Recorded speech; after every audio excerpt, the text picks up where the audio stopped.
be here tonight and talk about last fiscal year. We're always a little bit behind as auditors, but we're glad to do what we do and appreciate the opportunity to work with you. We always provide an executive summary with the audit report, and this one-page recap tells you that this is a kind of a specialized audit format. It's what the State Department of Education wants us to do. It's on the cash basis, so we don't have equipment and inventory in here, and we have to make some comments in the report to explain that it's a little different. It's not like an audit of a Walmart or somebody else that would have receivables, would have equipment, and ours is mostly cash and investments here. But the good news is our general fund balance increased almost $540,000, and we still had $485, almost $86,000 of federal money that came in after June 30th. So it was financially a pretty good year for us, I'd say. We did decrease the fund balance in the building fund slightly, but our long-term debt stayed right the same amount. Our amount in the bond fund stayed exactly the same because of the bond issues that we have had voted in. They're the same as the ones that are rolling off, so not much change there. We always go through the activity fund sub-accounts. We got 2 pages in here, all the activity fund accounts, and we found those transactions being pretty good shape. We have just a couple comments at the back of our report on those, but of all those accounts, didn't have any negative balances in any of the sub-accounts. We'd like to see that. We expended about $85,000 federal dollars, and the federal government considers that we have major programs when we're over $750,000, so we barely over the floor amount there, and we had to do a little extra work on the federal programs, but we're not reporting any findings that we think will cause any more interest down the line. We thought federal programs were well documented, and pleased to see what we found there. If you get back to the last page, we made a comment that in the general fund we found a fireworks purchase, and I think that's something that we probably did out of the activity fund in the old days, and we think it'd be more appropriate to set up an activity fund account for that if we're going to continue to do that. We audit some cities and towns, and they have a special fireworks fund, and they have, you know, a dedicated revenue stream for that, but we just think it would cause a lot less problems if we take a look at that and try to shift that to the activity fund if we're going to continue to do that. And I better stop there. I'm going to run out of breath. But sure welcome any questions that you might have. Sydney? Thank you for mentioning the fireworks. I did have a question about that. Did you really? So, okay. Yeah, that you covered. Yeah, that kind of caught our attention there, especially out of the general fund. We thought that it's something that might get some close analysis there unless we can really justify that it needs to come out of the general fund. So I really think, you know, with the activity fund, we can, in the beginning of the year, we can set up what each sub-account is to be used for, and the types of expenditures that we can make, and the types of revenue that are going to go into each of those sub-accounts. So I think that would be a lot better approach.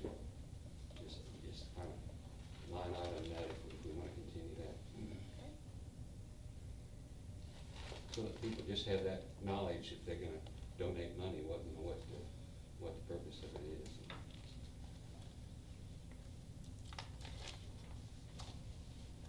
Jerry, if they're reading your audit report and see, you know, adverse opinion and qualified opinion, that's basically every school audit in Oklahoma goes show. Exactly right. That's a good question. That's what I tried to say real succinctly there. That is a different format. So right. When we depart from that, we have to put a lot of disclaimers in right. there. And it sounds kind of negative that we're not in accordance with generally accepted accounting principles.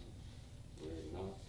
We're getting adverse opinion because we don't have the fixed assets in there. But yeah, about 99% of every Oklahoma school district's audit looks just like this, unless they're deciding to go on an accrual basis. And unfortunately, spend a lot more money on their audits than right. other school districts. That's what to get rid of the fixed asset one, we probably don't even have the history available that you could audit that would allow you to get rid of that. And I feel like that's right, and, you know, we think as long as we've got comparative financial state, these are great, because we can, Right. we're on a cash basis, you know, always have been, and so Right.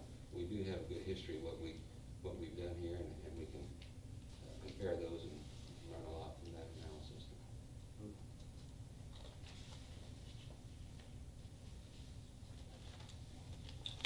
Thank you, Jerry. Any other All right. questions? Anybody else? Les, do you feel good about it? Oh, I feel good about it. That's good. I have to defer on that one, for sure. I even read the notes and everything. I mean, I read some of the differentiation between the adverse and the material, and so we changed the way we do the accounting. SDA is required us to do something The different. career techs they've all decided they wanna go on the latest and greatest, and so they're all spending an exorbitant amount of money, I think, you know, to get their audits done, and they have the equipment in there, we have to look at what's annual leave or sick leave didn't get paid, it's, you know, we might have to pay, we have to include what we might owe the retirement system if they're unable to meet their obligations, and it just really gets detailed, and it gets worse every day as new accounting opinions come out, and things that we have to stay in compliance with to be in accordance with general accepted accounting principles. So the State Farm really prefers this format, because they can compare things a lot easier, and we like it better too. We do 7 low-tech audits, but they're quite challenging to get all that information. I don't think sometimes it's worth all the extra effort to, it gets more and more confusing as you compound things and add that extra information in there. Thank you. Thank you. All right. Thank you very much. Good. We'll get it filed with the State Farm of Education the State Auditor's Office and with Federal Printing House. We'll work with Jennifer to get it up on the State Auditor's website. Appreciate your help and staff's help in getting it done. All right. Thank you very much. Thanks, Jerry. Thank you. Okay, so we have a motion on that. Move approval item 3A. Second. Roll call vote. Markler? Yes. Miller? Yes. Palmer? Yes. Pettit? Yes. Great, next item, we have a presentation of the bond projects for Lingo Construction. Ready? Maybe I'll stand over here, that way we can see it, is that all right? Okay, and I'll just kind of talk through this. So basically the goal for tonight is just to give everyone an update of where we're at in terms of the schedule, the drawings, and kind of what's next. And also just to make sure you're informed about what we're planning on building. I know we talked about it for several months, on and off over the last, through the fall, even in preliminary planning. But just, it's been a couple of months since we talked about it. So this is kind of the progression. Hopefully, I made it large enough, hopefully you can see it. We've got a great screen in here. So this is the progression that has happened since we did the preliminary studies, actually starting even in 2019. Finished up construction documents in the middle of January. So those construction documents have now been handed off to Lingo Construction, so they're in the process of getting bids. And we've also turned those drawings into the City of Bethany for building permits.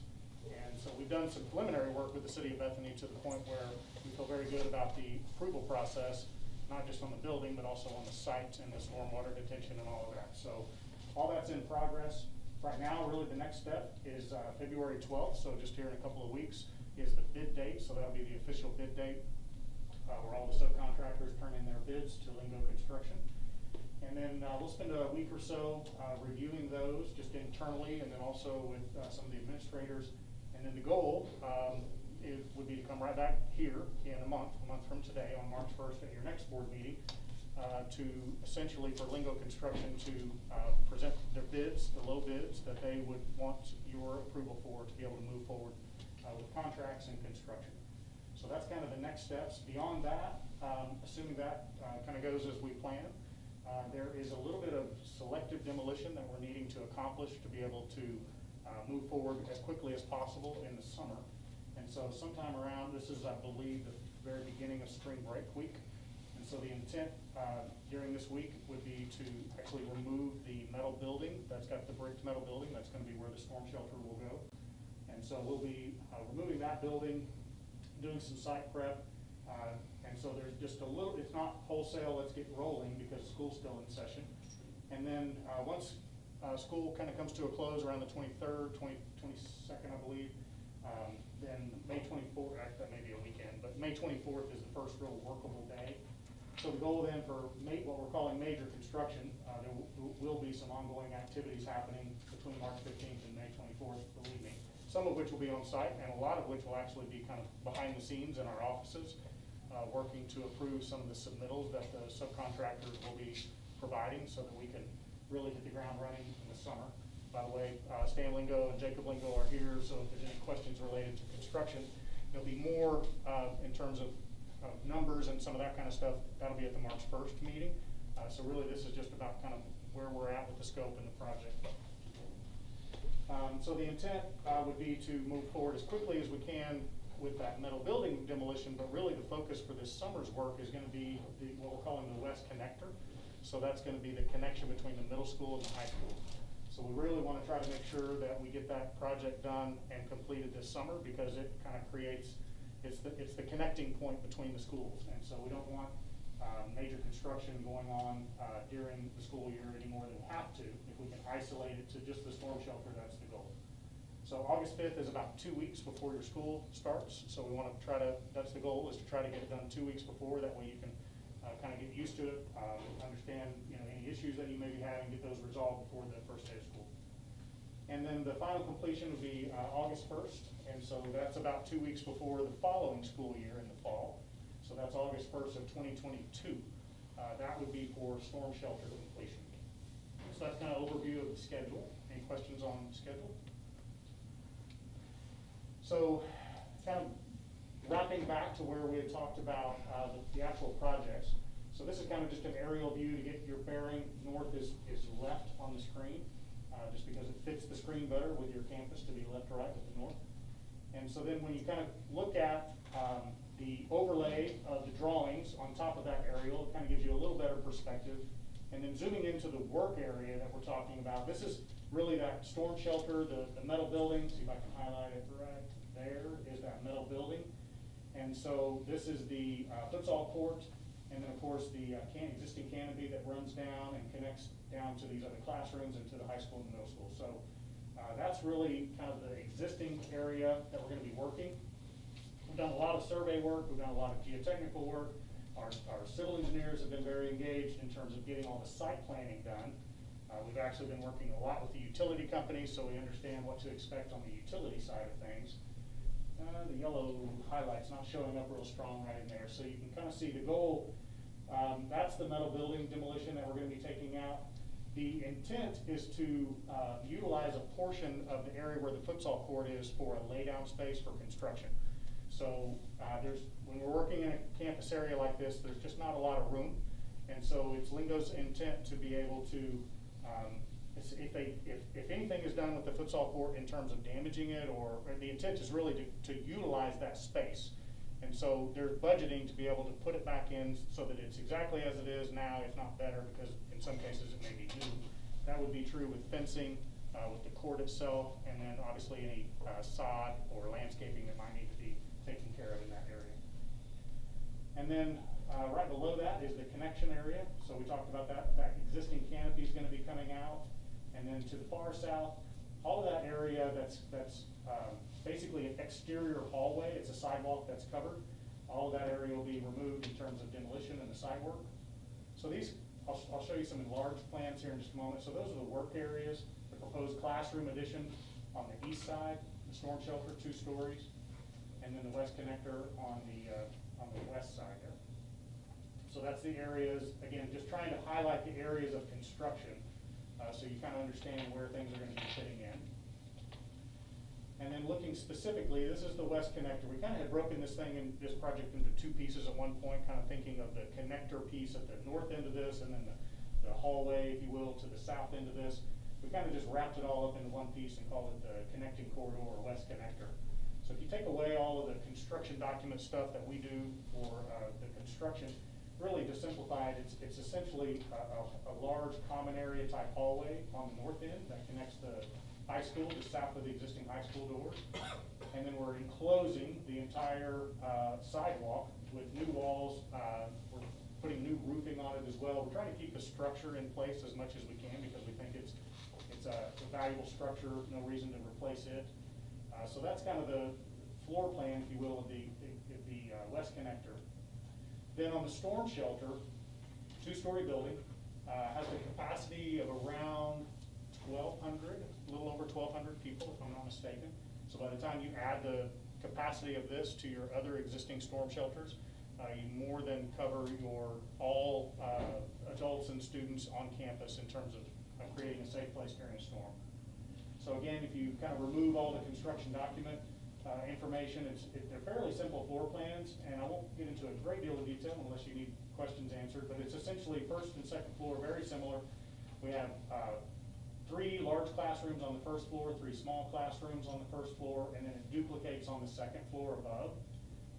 There are different age groups, and so the first floor has very different functions. We've actually created on this far, southern classroom, it's actually, we have an alternate in place to be able to divide that room into 2 smaller spaces, similar to the classrooms that we did in the butterfly garden where you can add those movable partitions.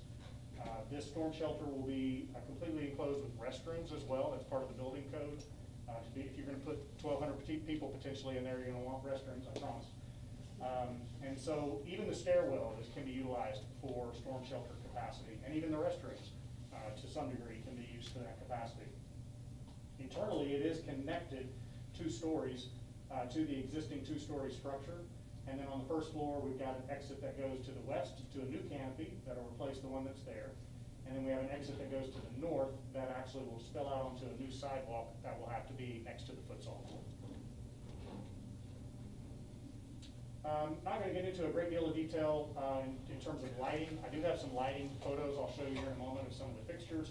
But we have some fairly utilitarian lights in some of the classrooms and corridors and hallways, but then we've got a few accent lights that we're using in some key places, mainly in this kind of the north end of the west connector here. We've highlighted some things. We'll show you some imagery of that here in a moment. And then we usually try to do just something a little bit different in the restrooms. So we'll show you a couple of examples of that. That's the classroom's reflective ceiling plan. So this is all things in the ceiling. Won't spend a lot of time on that. Flooring has been kind of a topic of discussion for a while on this project. So there's, on the table right there are all of the finished samples. So everything from floorings to ceilings to restroom countertops and tile and partitions and plastic laminates for counter paint colors, all of that. I've got some images up here that I'll show you as well, but the west connector is going to have this product called LVT, it stands for luxury vinyl tile. So that's this long plank. It's essentially a high quality vinyl product that's incredibly durable. It's got a wear layer on it that'll, I think, work really well in these circulation spaces. So we're using that in just about all of the circulation spaces, both on this connector and over on the storm shelter. And then the difference over in the classroom is we've got classrooms, in the classroom building, we have classrooms that are going to be carpeted. So that's the darker carpet that you see underneath those. It's actually the same carpet that we used in the butterfly garden, still available. It's got mostly tones of black and gray with a little bit of it's honestly a great purple color. Purple's kind of sometimes hard to match, but I think it fits well with your Bethany purple. And so the same luxury vinyl in the main circulation areas. We've got one little area of that vinyl tile in this classroom on the first floor, just because of the needs of that particular classroom. And then once you step into the restrooms, it kind of upgrades, if you will, to the porcelain tile that's sitting there, the 12 by 24 tile. That's going to be not only on the floor, but also to a certain degree on the walls. So that will act as a kind of a wainscot on the walls themselves. Elevations, these probably don't mean a whole lot to you. I've got some rendering updates that I'll show you as well, but these are just essentially the building elevations. There's some requirements for a storm shelter that if you're going to be in there for any period of time and you have power failure, you've got to allow for ventilation in case it gets warm and on a humid May afternoon or something like that. And so we do have some louvers that are going to be primarily over on the east face of the building to draw air in, and we also have a couple of those on the west face to kind of pull the air out. That's only if you lose power. And so if you have power, then the air conditioning will just continue to work. Just again, materials, so flooring materials in the corridor, the classrooms, carpet, bathroom tile. Stair treads are gonna have rubber nosings on them. I think you guys have those around your campus as well. And then those are just kind of some photographs that show those materials in place. The vinyl flooring is not that different than the one we're in here today. It's a little different. It has actually a little bit, maybe a little more grain to it, if you will. Wall base for the carpeted areas and vinyl areas, tile base for the tile areas in the restroom. And those samples are over there as well. The paint colors are not going to show up great on the screen, but essentially it's mostly shades of gray in terms of the wall colors. A couple of we've got an accent color of gray and then a base color. Ceilings are going to be white, and then we have one little purple accent that we're going to put in the corridor common area. I'll show you here in just a moment. There's that purple accent color. Typical standard ceiling tiles, a little bit of an upgraded ceiling tile than the one that's in this room. It's the one actually we've been using at your campus for a little while now. Restrooms and countertops in the classrooms, for example, we do typically plastic laminate on the cabinet surfaces, and then we do a plastic laminate in the classrooms on the horizontal countertop surfaces. In restrooms, we usually try to avoid using plastic laminate in the restrooms on the countertops just because of the amount of water. And so we'll use a solid surface material in there as well. So that's that lower left corner right there. And then light fixtures, I won't spend a lot of time on light fixtures. These are more of your kind of utilitarian general lighting fixtures. We have some accent fixtures, so the bottom fixture on the left will be in between the mirrors in the restrooms. We'll have some cove lighting that'll be kind of behind the restroom stalls. A little photograph over there on the right to kind of give an idea of what that'll look like. And then also some accent or specialty lighting in that west connector in the larger common areas. So we'll have a variety of, and all of these fixtures are LED, but we'll have a variety of kind of linear light fixtures, some of which will be in the grid, some will be hung from a pendant mounted wire above, and some will be recessed in drywall. Those are just example photos. So in the very center of this common area, we have what's called a drum light. It's about a 6-foot diameter drum light. And so our intent, the picture on the left is kind of a generic picture of a drum light. The one on the right shows an example of what you can do in those drum lights. Because it's a common area and not specific to an age group, really, the intent for us right now is to put the actual logo up inside that center circle. And so you can, and then right above that, we'll have that accented purple ceiling. And then we've got lights hanging down from it. That's just a very simple rendering sketch there that kind of gives you an idea. Exterior lights, we're trying to mimic what has been done in the past on some of the projects over at the preschool, at the early childhood center, excuse me. So similar light fixtures, we're having to scale, this is a bigger building, the storm shelter is just a bigger building, 2 stories, so we're having to scale those up a little bit to make sure they fit the architecture of the building. And we've got the one in the upper picture there is the more of a decorative light, the one on the bottom is really more of a utilitarian light, where we would maybe put those in areas where we want to make sure we have light for security, but we're not wanting to necessarily spend the dollars on an accent light. So kind of big picture renderings, these are renderings that we've shown you and I think we've had in the past in front of you on boards and printed in the hallways. We updated these to show kind of where we're at with the final overall design. So, excuse me, not a lot, honestly, has changed on the renderings. So we have added the louvers, we've added the light fixtures, but you know, in essence, we still have a lot of the same materials and the shape is essentially the same that we've shown you in the past. This is the west connector, so the connecting corridor. So there's that ceiling fixture that's in place there, the hallway material or the corridor connecting materials. And then kind of the enclosed west connector that runs north and south on the west side of the middle school. It'll have the luxury vinyl tile. It'll have a pretty good amount of glass, but it'll also have a variety of concrete block materials. And then we're also using some of that wall tile that we're using in the restrooms. We're also using that same tile in that corridor on the walls that are in between the windows. So that's the update in terms of what we're looking at, what we've talked about and what Wingo is pricing right now. So like I said, bid date is coming up in less than 2 weeks. I think the bid is going to be virtual. Is that my understanding? You guys doing that virtually right now? Yeah, we'll have. And then we'll have it, we'll have it open to the public, but also open virtually for the people that don't want to attend in person.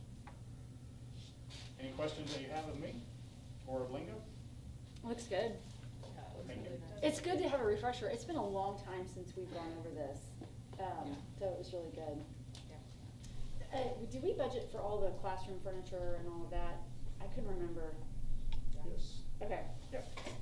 Yeah, I didn't want to talk a whole lot of numbers today, and because Yeah. I think we'll deal with that next month, when we have actual construction numbers. Yeah. But we did put together kind of an overall project budget that looked at, the construction, the Bethany, furniture, fixtures, equipment, technology, the Yeah. architectural engineering, just Yeah. all of it all together, to make sure that we were within the bond. I know our last one, we kind of had to play with some of that. So Troy, I are we couldn't remember. still looking at doing the stormwater detention on the roof? Nope, we determined that we did not have to do that. Good question. Good. There was a very, very small incremental increase in stormwater detention required, mainly because, see, we're taking away the metal building, which is a hard material, and so it doesn't absorb water. So that's, call that, we'll use a number of 100. But we're putting in a storm shelter that may be 130 in terms of, like, I'm just throwing a number out, but it's bigger. And so by the time you do the math on the square footage and all of that, it ended up having a slight increase in area calculation.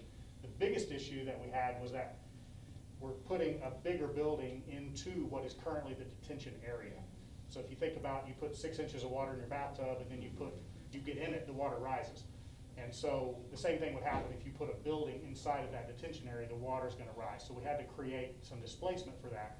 So right now, the detention area over there is going to expand slightly outward on all edges, but then also it's gonna go on the Asbury side, the east side of the storm shelter. So I could back up, it may take me a second to get there, but so right now, that stormwater detention just barely kind of comes around on the east side of that metal building that's there. The new stormwater area is gonna run all the way to the length of the storm shelter, the new storm shelter building. Okay, so We're having- further south than. Further that's south, right. that's right. In fact, we're having to relocate an OG&E transformer that is kind of actually right in the middle of where we're needing to do all this work. And so it's going to go just south of that detention area, right before you get in. I think there's a sidewalk that kind of runs around that curb drop off right there. So the transformer will be there, and it'll set kind of on level area with the curb and the sidewalk, and then it'll immediately flow into a stormwater area. So that was how we had to address that.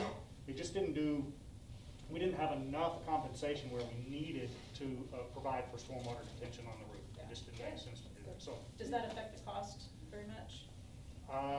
well, I would probably say whatever money we didn't have to spend up there, we'll spend in earthwork, maybe dealing with it on the ground. So I don't know that it would have any impact on cost. Positively, anyway. I'll put that. Okay, thank Stan may go negative now.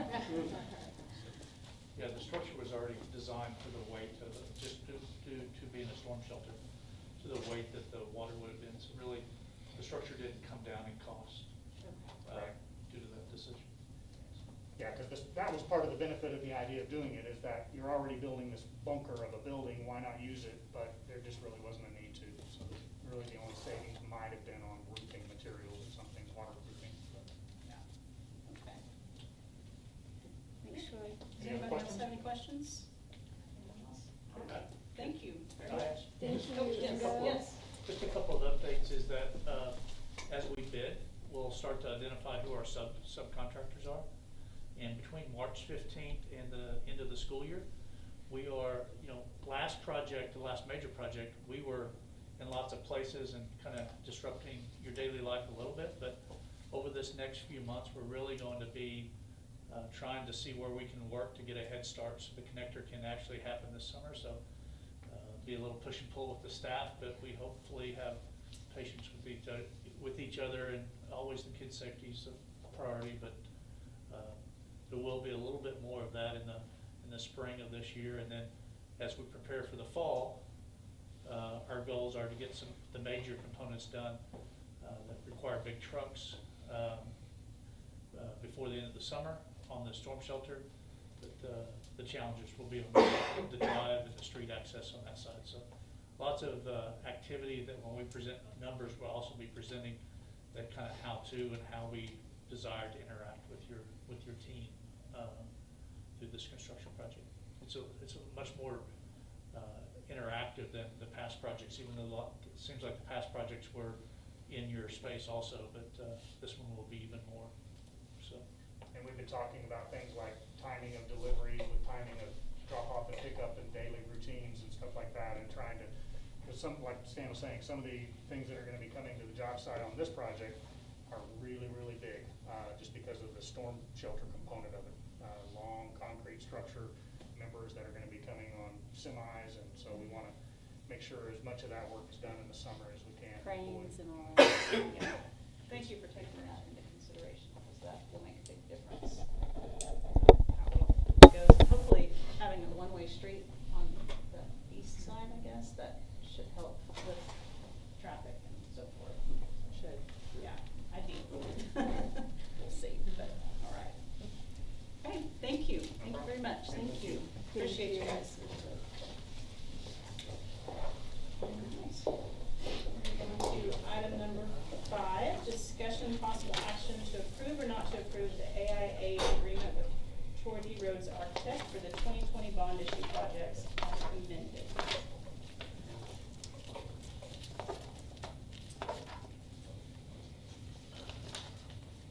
Andy looked through these, made a couple of changes, George approved them, I think we're good to go. Good. And it looks like a lot of the amendments were just adjusting changes to be in writing. Looks like that's what a lot of it. Yeah, Andy told me, I can't remember if this one or the one with lingo, that there was one law that changed it, required a change in the contract, but other than that, it wasn't significant. Move approval on Second. Roll call vote? Marquez? Yes. Miller? Yes. Palmer? Yes. Pettit? Yes. Okay, great, we'll move on to item number 6, discussion and possible action to approve or not to approve the AIA agreement with Lingo Construction Manager for the 2020 bond issue projects as amended. This looks very similar to Same that, thing. yeah. Move approval item 6. Second. Roll call vote? Marquez? Yes. Miller? Yes. Palmer? Yes. Pettit? Yes. Okay. Moving on to the consent agenda. Does anybody have any changes on the minutes? Yeah. I didn't see any.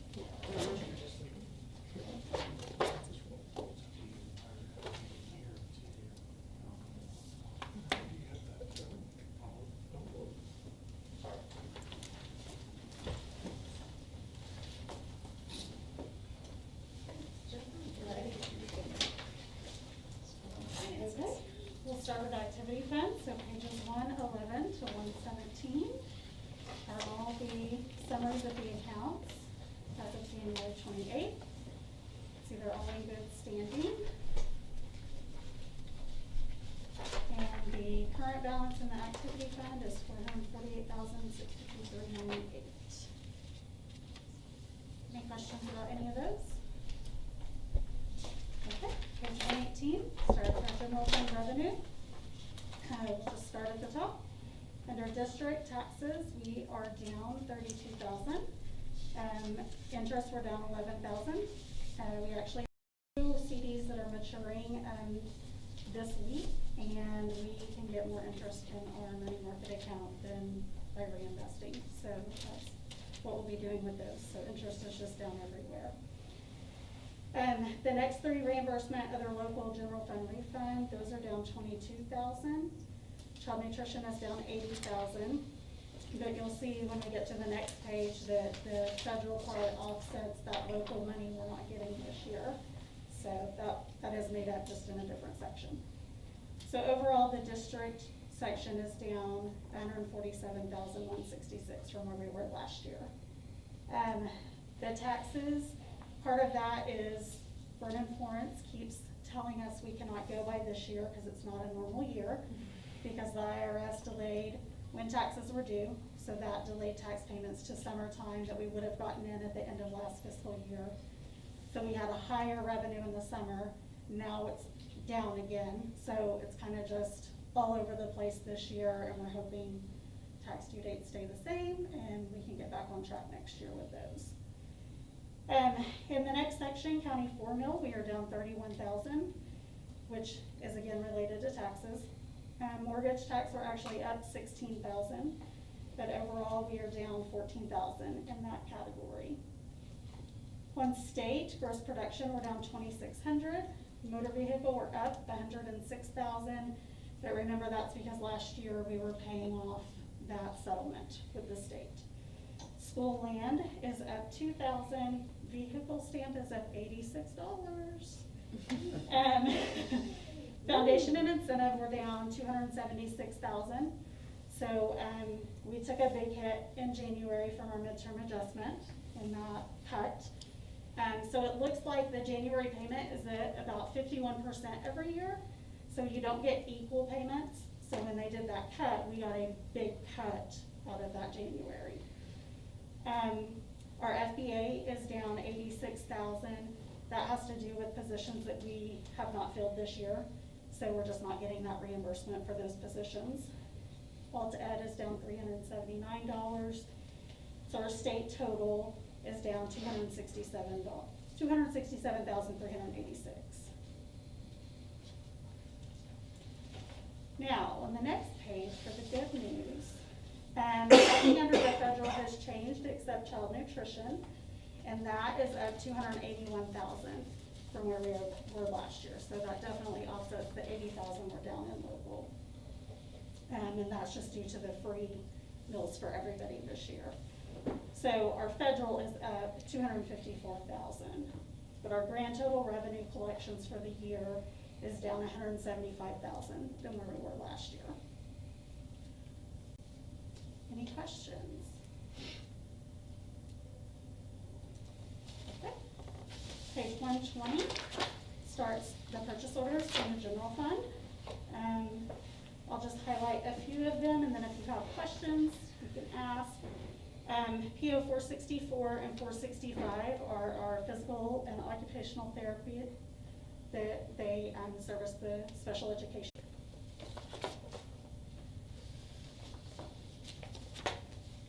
Okay, page 123 is the function summary for the general fund. So if you add up what we have encumbered and spent for the year, we are at 84% of our appropriated amount so far. Last year at this time we were at 86.5, so we're down 2.5% roughly than where we were last year. Page 124 is the building fund. We've had no new expenses, so everything is the same, no new deposits. So everything's the same as last month. 125 is the bond fund. I closed that PO that we had to Troy. Since we have the bond funds in the bank now, we're paying him through Bank First. So was able to close that out, so that brought our balance up to $104,000 than where it was last month. And then page 126 is the sinking fund. We deposited $481,000 in ad valorem taxes last month. So that brings our balance up to $607, which that, just builds until we have to make that big $550,000 payment in a couple of months with interest. Questions about any of that? Okay. Page 127 to 139 are just additions to activity fund, fundraisers or expenses for multiple accounts. We've got swim, golf, soccer, cross country. So they're just adding new ways to try to bring in money this year. Questions about any of that?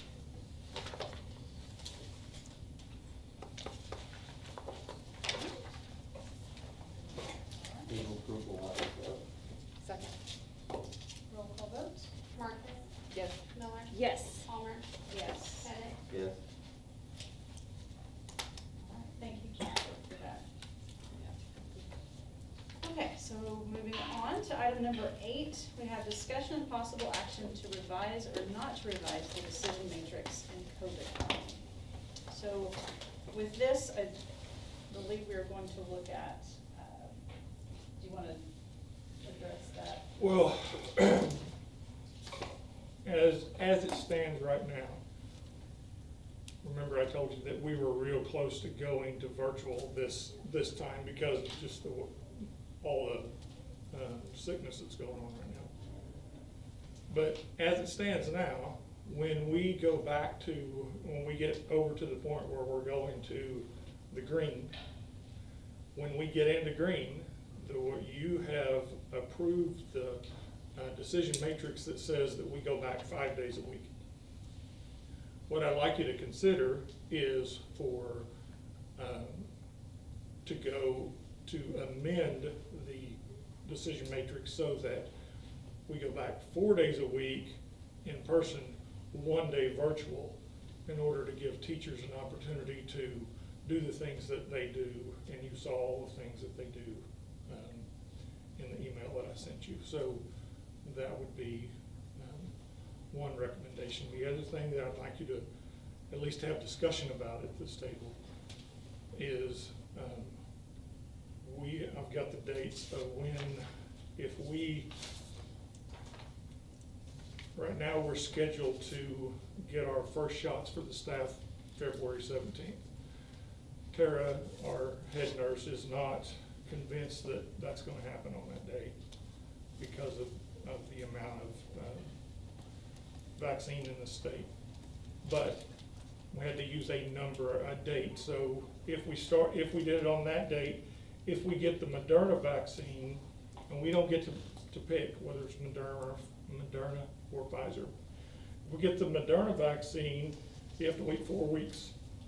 So 4 weeks from February 17th is actually March 17th, which is in the middle of spring break, which will cause some trouble for if we do it right then. But I'm not even going to borrow trouble because I don't think it's going to happen on the 17th, but we'll see.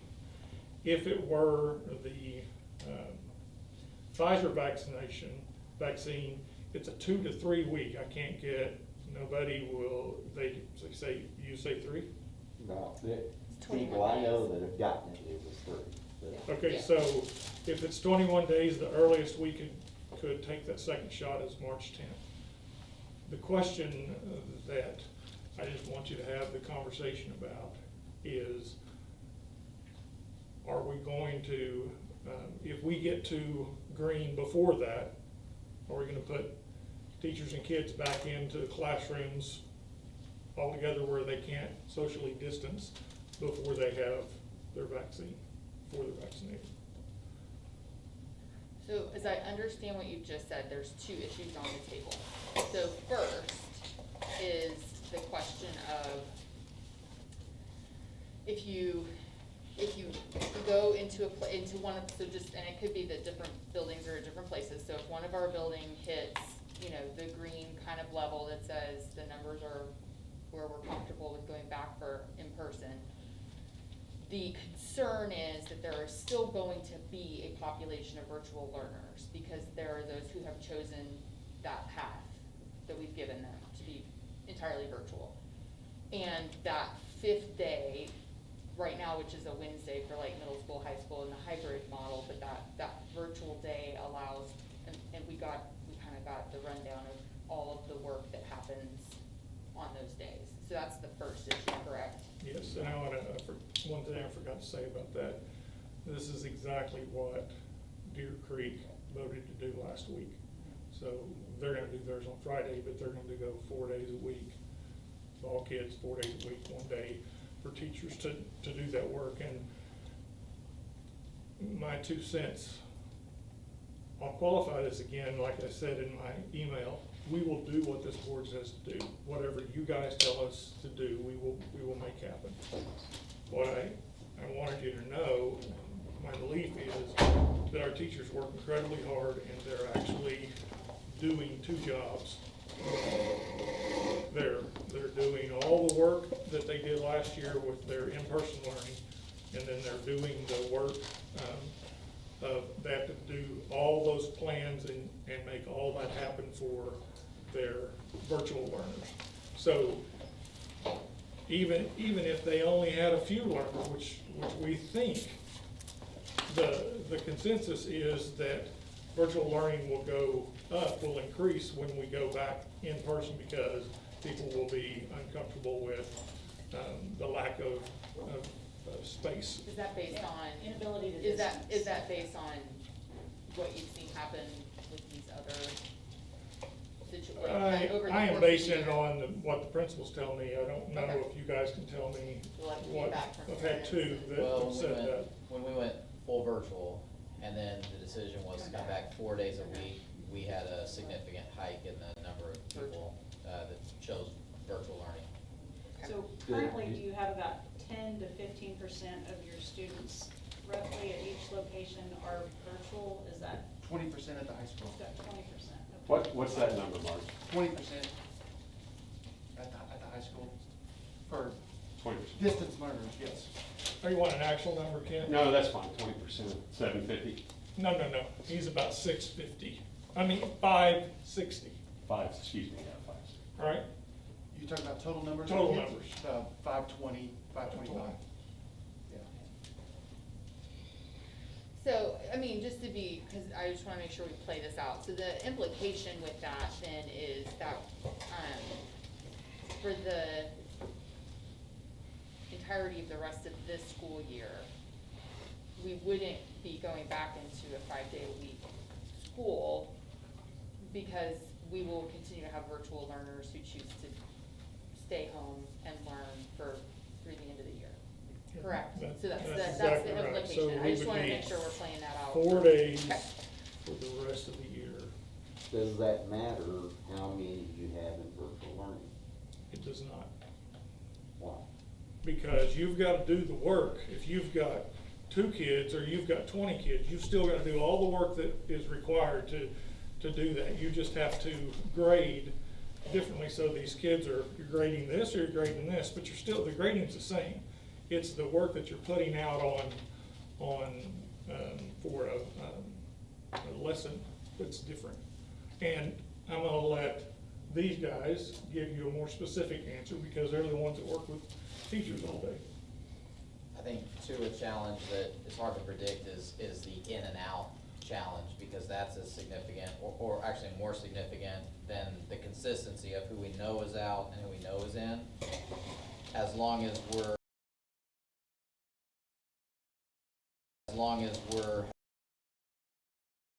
learning another week, and that's an extra piece of work that they work on Wednesdays as well. That we would be in the green area and that. So there's kind of 3 tiers. So there's distance learning, which is the red, then there's yellow, which is AB, or the hybrid model in high school, middle school, 4 days a week in elementary, and then there's that green level, which means 5 days a week for the entire district, or for that facility. So if we were to make this change, that would really just take high school, middle school, that would give them another tier to go 4 days a week in person, but really for the elementary, we're kinda, I mean, they would just stay the same. It doesn't change. Right, that's already. This is It would really about the change that, secondary level, Yeah. yeah. Which kind of showed up first 9 weeks, or the whole first part where you guys were going 5 days a week, that's where we really saw that it wasn't working. yes, and I would echo that I mean, again, credit to our teachers. I mean, they did it, for 10 weeks or whatever it was, but it was not a healthy situation for them. Yeah, I'd say mentally, physically. I mean, it took everything out of them, which is why we began having the conversations about we need something. I mean, teachers need something, some relief somewhere. And so again, the fact that they made it, and, as long as they did doing it, is just a credit to them. But I think that is also a fear of the potential of jumping back into that if we go green, when we still have those variables to factor in. And I understand the fear because I saw the first 10 weeks of school, what they had to do to make that happen. And say we're able, after spring break, to go into green and start back face-to-face more days a week. We're only looking at, maybe 8 or 9 actual days that we would be virtual for the rest of the school year, to just do 4 days a week face-to-face as opposed to 5 days a week. So that thinking that way. Thinking about the look at it in the actual perspective. number of Yes, days. yes, we're not talking about a lot of days, it's just.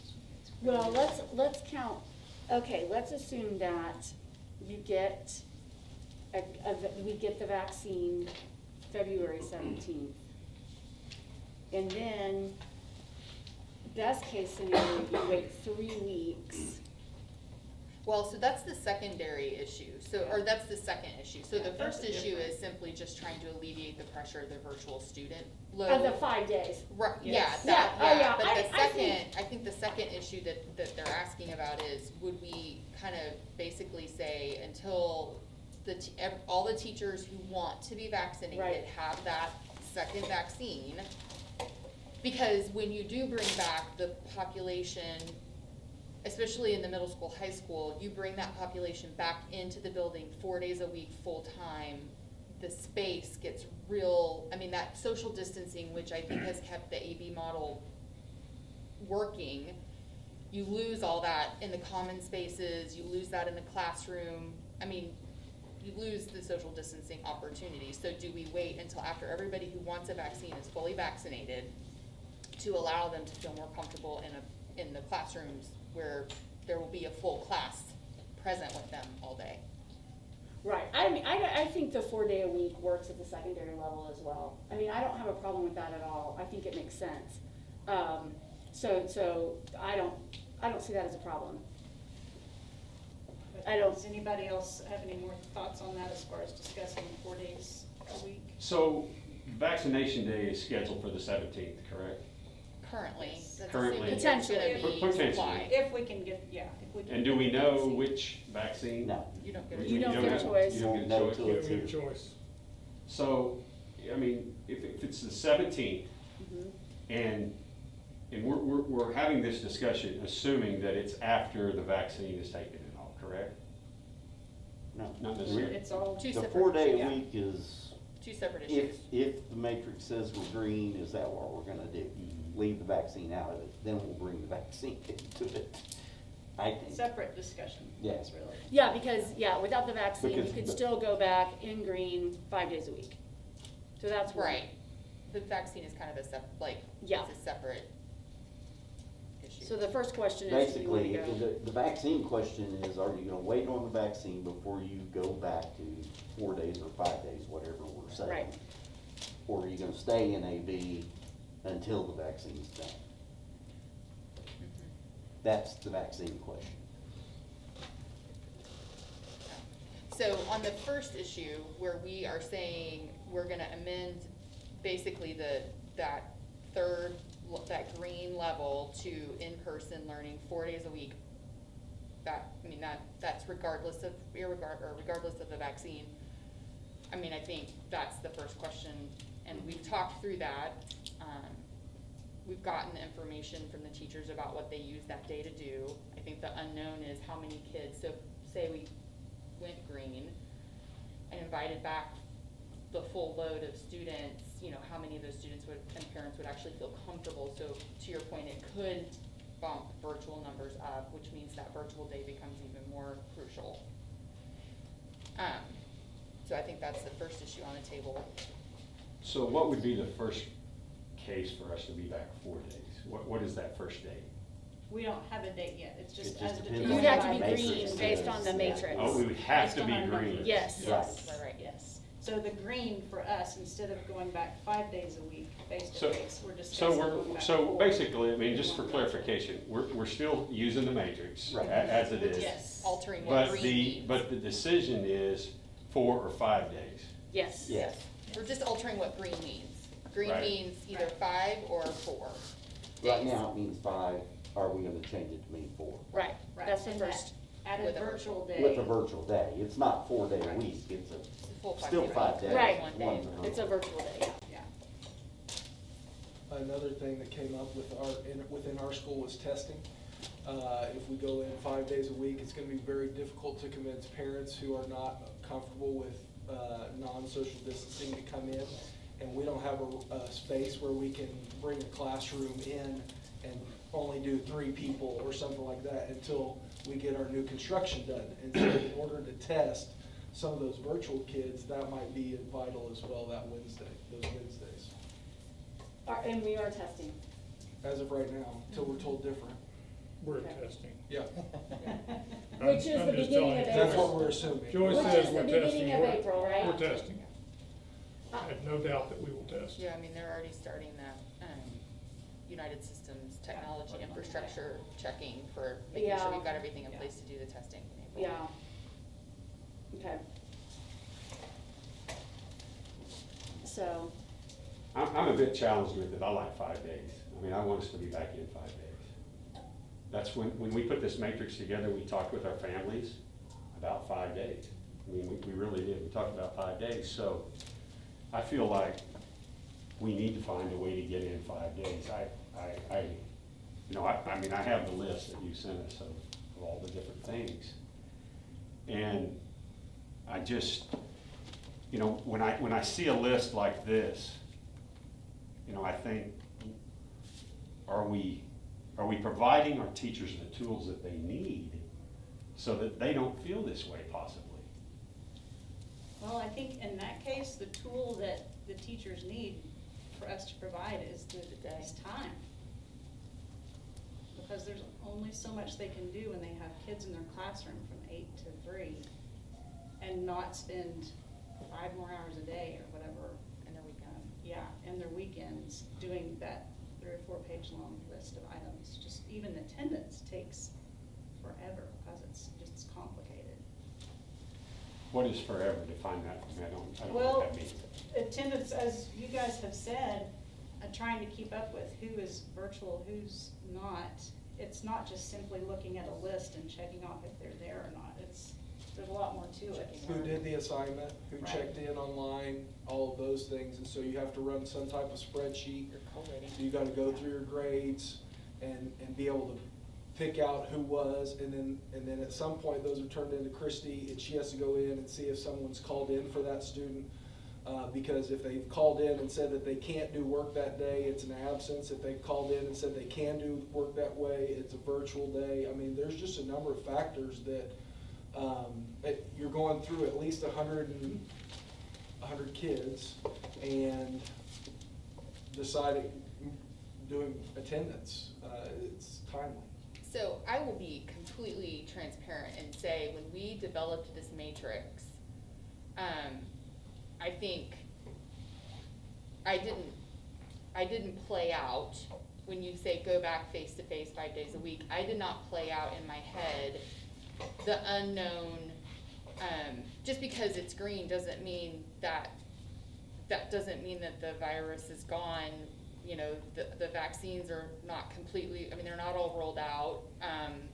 That problem doesn't go away. And so I think I just didn't play out like, there's going to continue to be a percentage. Right now it's at 20% and 10 to 15% of our students in the various buildings who are virtual. I think I just didn't play out that, if we go back full time, there will be parents who will move their kids full virtual. And that work does not go away. So I just think that's what I didn't play out in my head when we went with this matrix to start, was just how much work, and that potentially that amount of work could go up. So, Yeah, so in addition to attendance, on the list that we were provided, the teachers they're doing videos, instructional videos. do they have cameras? There's a lot. Do they have cameras? Every teacher has a webcam. Okay, is it the wide angle lens that they just plug into their computers? Yeah, okay. So they could have those on during class time. Do they normally have them on during class time? We've got some that do and some that choose to do their recordings at a different time. So what if they had, so for the virtual learners are at home, if you had your camera on while you're in class, would that work? While you have class time going? I think part of the issue is that the classroom noise interferes. There's always somebody shuffling papers and so forth. And so those cameras, unless they're really, really good cameras, they are not going to pick up all of the audio. You'll get ambient noise. Yeah. Okay, So well, yeah, it's so hard when I to teach, that. I'm required to have the camera on and I have a Zoom going. So I have the wide angle lens and it gets the board and then it has the Zoom on, so they would have to do a Zoom for each class Yes. Yes. with the camera on. You have to have a way to host the video, Right. not just do the. Is that a possibility too? I'm just saying, I think a number of my teachers were concerned with classroom management at that point.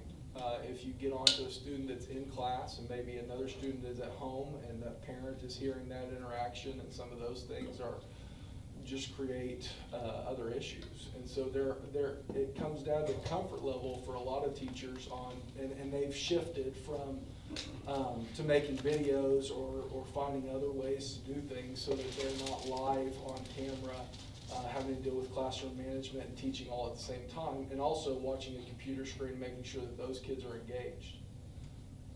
well, I mean, yeah, you couldn't police, like, not police, Yeah, that's it's not a good difficult. word, of the virtual learners, but if they choose to dial in and they choose to be, present for the Zoom, it might be helpful, that was my point. To Kent's point about just an extra tool that, would help them to be engaged in a day, you know, that's So, just my question, I but mean- they do have webcams, that's the answer to the question. So I think going back to Angela's perspective on this, that you offered, which is, we're talking like, if we go green, which, I mean, if we were almost to distance learning this last week because of issues with staff and, you know, I mean, so I don't know, I mean, obviously none of us have a crystal ball and don't know when that might happen, but let's assume that it's after spring break. I mean, we're talking about 8 to 9 days. And then I think about how many days my kid has only been in school. Not very many. Not at 25 days in the fall that he was in school. That's a third of that 8. Well, and this is my question, let's just assume that we get to green, or, well, even, the question is, we stayed in school, when we were even like yellow or red, I guess, at one point, before Christmas. Yeah. Is it possible to come back if we're not in green and everybody's been vaccinated and had the extra time frame? The second vaccine, because then you wanted to add another 7 to 10 days past that, that was in the That's email for it as to be well. fully effective. Is that 7 a to 10 days possibility, after. even if we based on when we did the vaccine?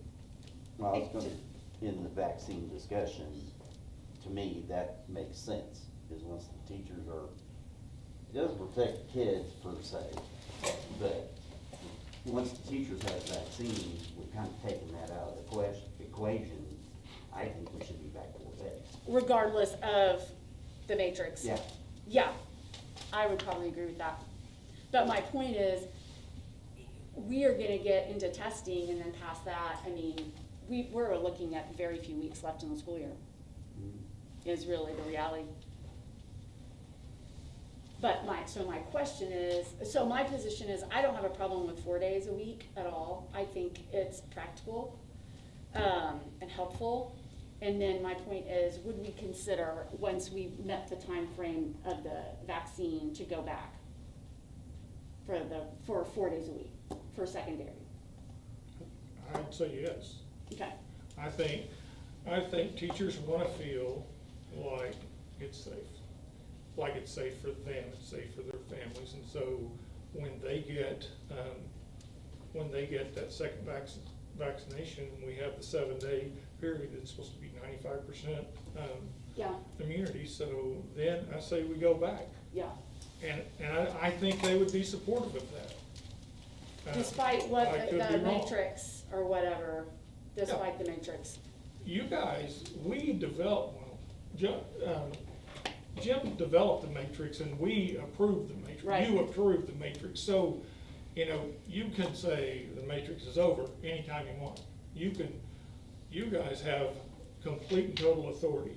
What I'm asking you to do tonight, what I am asking you to do is to consider how hard these teachers have worked and consider what they're going through still.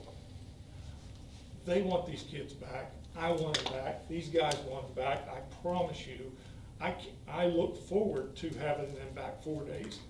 I don't think it's fair to them to say 5 days and go ahead and take care of all that other stuff that you have to do at night and on the weekend. I don't think that's fair. That's Drew talking. I think the 4-day thing needs to happen. I think you guys need to decide about whether we're going to go into that 4 days, or we're gonna stay at AB until we get the teachers vaccinated. And I can't tell you when that's gonna be. It might actually be the 15th of February, or the 17th of February, and it might not. I don't know. I respect your opinion. I completely, I get it. I understand that you want your child and everybody else's child back. And I think everybody else does too. We all want it.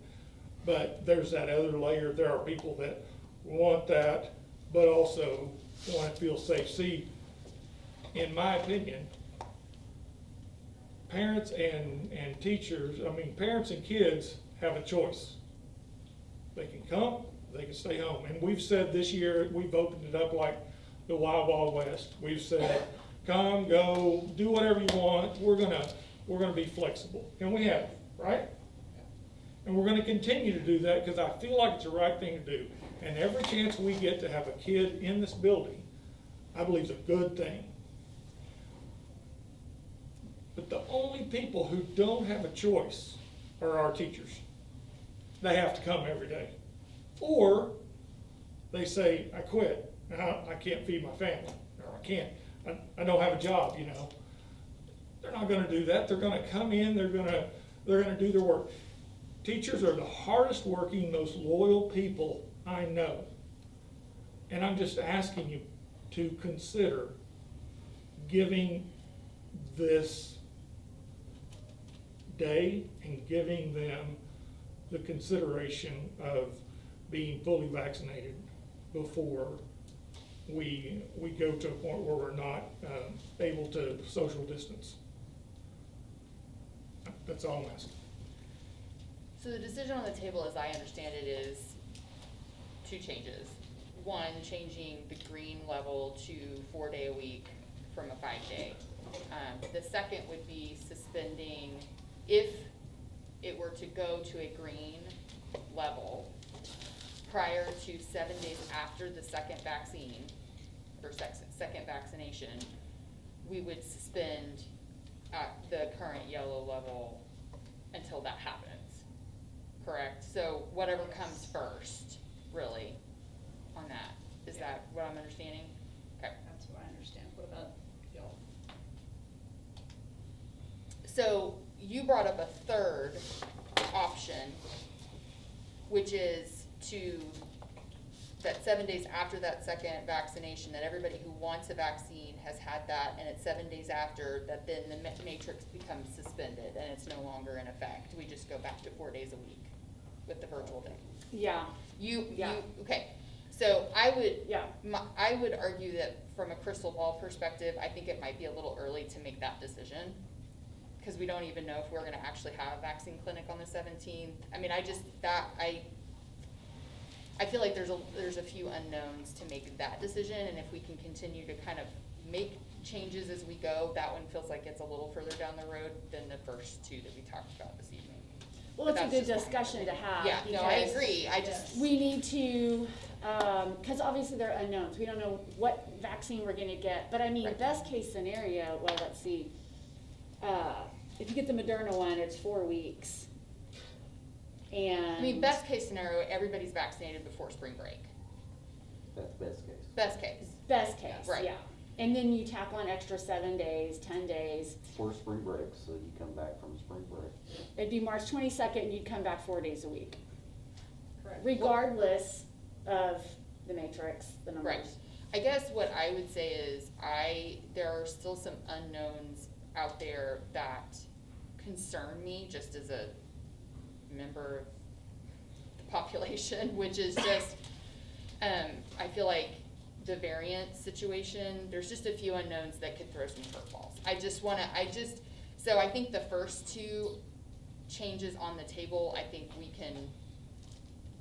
those are clear cut. I think that's something we can make a decision on tonight. This third option that you've thrown out, which is to say, once everybody's gotten that second vaccine, we're back 7 days after, regardless of where the numbers are in the community.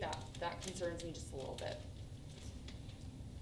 Cause I just feel like between now and spring break, this thing changes on a daily, weekly, just from a healthcare perspective, so I guess that one let's wait and see if we get the vaccine scheduled, let's see what things are looking like with a couple of the variants and some of that one feels like it's a little further off in the future for me, but that's just my opinion. Well, and along the same lines, Courtney, I could see even making a decision tonight to do 4 or 5 days, and then maybe waiting until our next meeting to decide something on the vaccine aspect of it, because that's in 4 weeks. Hopefully by then we may Oh, yeah, be we'll know. vaccinated and we We'll will be in a different place, I Yeah. think. I I just wanna feel throw like that out they- there. There's just a lot of Yes. unknowns. Okay, if you put it off and we turn green in 2 weeks, what happens? How close are we to that? I don't, It other seems than, like other further than away. staffing levels, last week, was more the concern. It wasn't community. Community's moving the other direction. And I that, know. in the past, had been what was keeping us in yellow. Right. So, I think, nobody has the crystal ball, we don't know. I don't think we'll get there before the vaccine's done, but Agreed. it could. Yeah, well, and the thing is we have lots of, I think I counted, we have 17 substitutes now. Is that right, what I counted on the list? Like if we're covering Sounds about right. the schools, people will be vaccinated. I think, Courtney, to your point, we're always gonna have unknowns. There is no way around this. We don't know what's gonna happen when you take the vaccine. They haven't had a ton of trials. We don't know. There's just so many unknowns. Do we sit back and wait until, everything's on the table? Or do we just keep moving forward? We're masking, we're doing what we're supposed to, we're doing the vaccine. I'm not saying we don't make that step at some point. I just feel like it's a little early tonight. I feel like I feel comfortable changing the green level, what green level means, and I would even feel comfortable making a change to, that we wouldn't move into that green level until everybody's vaccinated. I feel comfortable with those decisions. It just makes me a little more uncomfortable to say, we're gonna just scrap, tonight, just say we'll scrap the matrix as soon as everybody's vaccinated. That makes me a little more uncomfortable, but. I agree. Kind of scrapping the matrix for the vaccine already. That's true, in the opposite direction. We built the matrix. Yep. Kind of knowing the vaccine was out there, but we were planning on coming back regardless of vaccine. And I personally, That's true. we gotta weigh the kids here, and there is a point there. There's a lot of professions, me included, who had to be at work every day without a vaccine this whole time. And, I think we've given a lot on that side. We've gotta give some on the kids' side. And I don't think it's coming, and I can appreciate it, but there is a certain amount of, that's what it takes in your profession.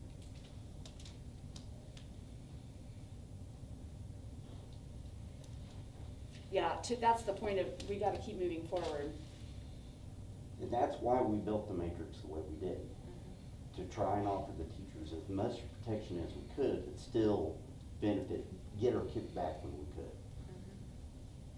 And I think probably because we can see the vaccine there, but supply problems, it could wind up being May before we get it. Very easily, that second shot. I'm in phase 2, but I'm right in the middle of phase 2, and I'm nowhere close to getting my shot. And the teachers are behind me. Is there a problem with efficacy if you don't get the second shot within that window? No. No, You can get you it. can have it anytime. after that But you're not period. fully protected. So which one did you It's get? After. Huh? Is that a HIPAA violation to ask which one? He I hasn't haven't gotten gotten it it. Oh, wait, I'm sorry, I thought you said That's you were why in I phase. You said am you're in still phase waiting. 2, Oh, but I'm sorry, you I'm meant with phase, underlying okay. conditions, so I'm behind all the 65 plus and the police and Gotcha. all that. You don't know what you're And gonna the get next either. level after that are the teachers, so it's, I've been It's gonna 3 be a while. weeks. Yeah. That they're saying, you're phase 2, keep waiting. Mhm. Yeah, that's a great point, Les. We need to consider that. And I appreciate seeing it's there, but I think it could keep sliding and we'll never get them back here 4 days. Or it'll be the last 3 weeks of school. I think that's, well, even best case scenario, let's say we got it February 17th and we waited, I mean, we'd be back earliest March 22nd, potentially March 29th. And then we're testing like in a week or 2 after that. So how much instruction will we actually get after that if we hit testing? Because normally it's kind of a slide after testing, so. Well, it's still going on, it's just a question of if it's virtual or in-person instruction. Yeah, That's true. That's my opinion on the vaccine. that's a great point. Courtney, your concern is, I mean, even if vaccinated, your concern wouldn't be to go, would still be concerned about going back, right? Once all the teachers are vaccinated. Yeah, I mean, so I just wanna be realistic about this. Like, a vaccine is great, but that does not mean that you can let up on masking, social distancing, sanitizing, like, all of that stuff still has to be in place, because even if the teachers are vaccinated, the kids aren't.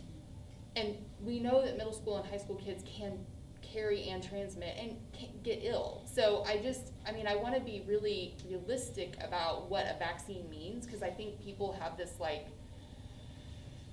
view that, okay, well, once I'm vaccinated, like, we're good, like, we'll just go back to normal, and I just don't think that's gonna be the case for a while. I mean, first of all, you gotta get all the adults vaccinated, which we've had continued issues. They just started clinical trials on kids, so we don't know anything, I mean, they're working on that now.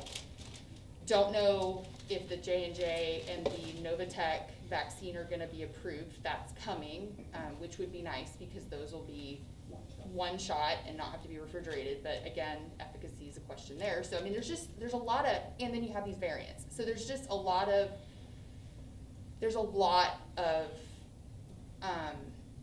I think, inputs into this decision-making that I think we just have to consider. I mean, I don't think anybody at this table would question everybody's intent that our kids should be back in school and learning. I can't imagine anybody in any profession right now who wouldn't like life back what it was in January of 2020. So but I do think we have to be realistic about what a vaccine means. It does not mean that our kids, we won't need to continue to mask, have them masking, have them social distancing, like that's all still gonna have to happen. And so I do have concerns about how that's gonna happen in middle school and high school specifically, with 28 kids in a classroom with a teacher. I mean, that's still. Well, and the matrix, partly,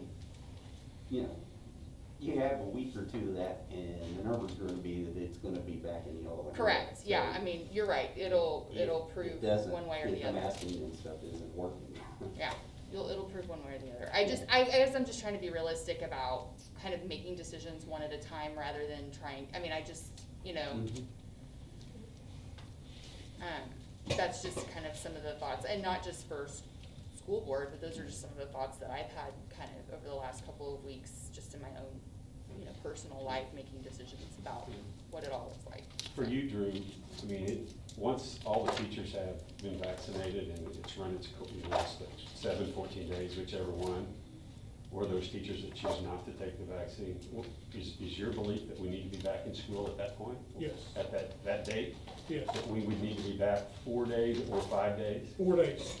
4 days. Regardless I of think the we're gonna matrix. do. Regardless of the matrix. Yes, I think, well, I think that we could certainly have that conversation, and I think that there is certainly Jim told me a week ago, right before this last surge that happened here, he said, we're trending towards, green. He said, I really believe if something doesn't change, we're gonna be green in 2 weeks. Then all the stuff at school happened, and it sent us in the opposite direction. He said, what do I know? Well, he knows a lot. I think that we can absolutely, I think that we are trending down in cases in the community. I think the hospital surge plan is down into the next level. Is that true? It's close. I think we're If right. it's not, it will, yeah, if we keep in the same direction, although I believe modeling is showing, It's going the other way. well, that there would be there's possible upticks, some of the modeling in March, but that, again, crystal ball, there's no way to know that right now. But here's the best answer I can give you, Kent. We have, as a board and me, we have the ability to call a special meeting anytime we want. You give me 2 days, 48 hours, 48 business day hours, you can't count the weekend, and we can come back in and have this same conversation. And we can decide, we're scrapping the decision matrix, we're gonna do this, or whatever we're doing. Whenever you have more information, you can make better decisions. Right now, my belief is, well, you heard what I believe, I don't need to go through that again. But I know it's a hard decision, guys, I know, it is. It's hard for y'all. And every one of you make great points. And if we could let all of our teachers talk and all of the parents that are out there talk, they'd all make great points too. I get it, it's a hard thing, but at the end of the day, we gotta decide, what are we gonna do? Somebody's gonna have to make a motion to do one or the other or both, and then we're gonna have to see where it lands, and we're gonna have to move along. So after they're vaccinated and it's run its course, you support them being back, the teachers being back and the kids being back 4 or 5 days? After the teachers are vaccinated, the way I feel at this very moment, and I'd be open to listening to anybody's conversation, but when our teachers are safe. Is that for 14 days or 7 days after? That's for, The I think it's vaccination? 7 days after the second deal. dose, I want our teachers to be safe. That's what I want. I want them to feel safe. I want them to have the support of this board in being safe. That's what I want. I don't get everything I want, but that's what I want, is for our teachers to be safe. Once they get that and they are 95% immune to this virus, parents can decide if they want to send their kids back or if they want to keep them in for the rest of the year. They can decide that. These guys can't. These guys are coming to school. That's all I'm saying. or if we're in the green. Yeah.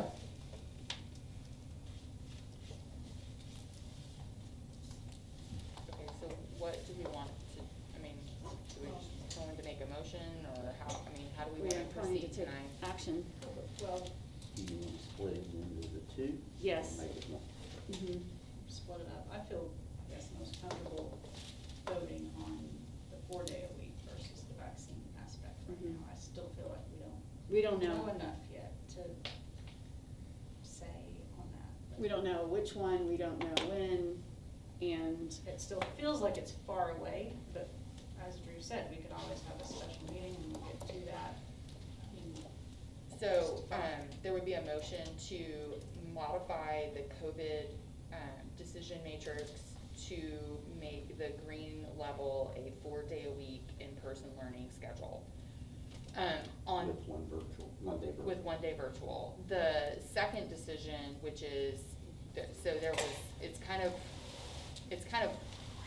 one issue, you could word it one way or the other. It could be that we would moving into green, even if the numbers state that, until everybody's vaccinated. Or we could say, once everybody's vaccinated, we move into the green. Like it's two Yeah. sides of the I same think coin. The first wording better.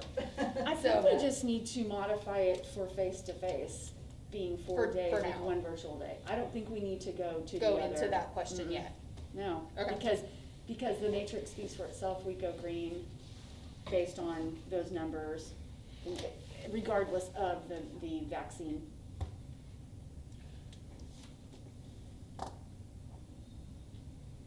Well, so, No, that's two separate issues, though. yeah, It really is.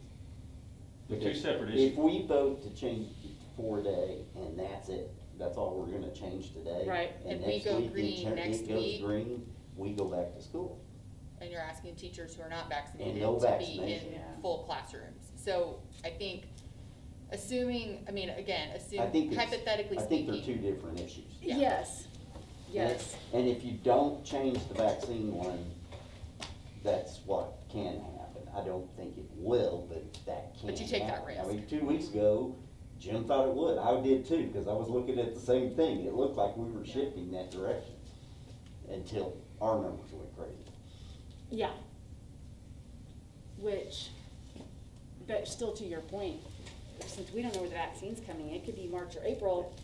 If we put it off and said, and we're basically in the green with no vaccine, Then, we're, other we're than 8E. looking at whether we should be in full virtual, there is no looking at the other until the vaccine's done, if you say that. There's no sense looking at green or yellow. We're gonna be in yellow or red. We're not gonna be in green if the vaccine's here, if we vote that way. It doesn't matter what the matrix says, is what I'm hearing, is we're gonna wait till the vaccine is done, and 7 days after that, then we can go green. That's what I'm hearing, That guarantees us to get at school. huh? But Vaccine it guarantees guarantees us to be in that's school. when we go back to school. 4 or 5 days. Yeah. It But should if, be later if, than what the decision if we vote to shows, wait yeah. till the vaccine and we turn green next week, it doesn't matter, we're still gonna stay in the way we are. Right, until everybody's That's what you're saying. vaccinated. Yes. Yeah. Yeah, because I think, so here's the concern I have with, so if we modify to 4 days a week, and we don't address whether we will suspend until everybody's vaccinated going into green, then you're asking teachers and students to be in classrooms where it's not possible to socially distance and the teachers aren't vaccinated. That's, I think, the concern. Yeah. I think when you look at it that way and you think about a middle school or high school teacher being exposed to how many, maybe 180 different kids through the course of their day in a room without very good ventilation, I don't know, I have a hard time with that. I don't think I would want to be there, but that's just me. So if we take action on 4 days versus 5 tonight, and we leave the question of the vaccine, we do take the risk before the next board meeting, of going green, and then having parents and teachers having to make a hard decision about what they're gonna do for their safety. Which we still could have a special meeting. We could, Before that. yeah, that's true. Since we're looking at it on a Mhm. weekly basis. Since we know on Wednesday what, I mean, Right. that should give us plenty of time, which was kinda why we set it up that way. So, I mean, I think that was just Yes. clarifying the vaccine issue on the table. Thank you for that. Then it takes the tool out of the decision, right? Because we're gonna have a special meeting to make the decision, right? Or to amend the decision. Yeah, I'm still using the tool to a degree. Only using the tool to go to full one until vaccinations are done, that's what you're doing. It's only going to red, not going to green. I mean, you suspended it if you vote to do that part. Right. And and if you don't vote on the vaccine part, you run the risk of, and leave that in place, then you got the chance to go to green, Right. if that's a concern. I would feel comfortable voting on face-to-face 4 days and going to a special board meeting if we If really it need to. happens. Yeah, but there's too many variables that are unknown. When it changes on a weekly basis, you know, I think that's where we are. we're I able to get, mean, somehow by next week, get vaccine, I mean, who knows what executive order may be signed and we get vaccine to teachers, I mean. yeah, you just don't know, for sure, but if there's this level of uncertainty, it might be best to go with what we can agree on and then move forward. Mhm. Okay. So we'll just vote on the 4-day versus 5-day issue tonight. Okay. Mhm.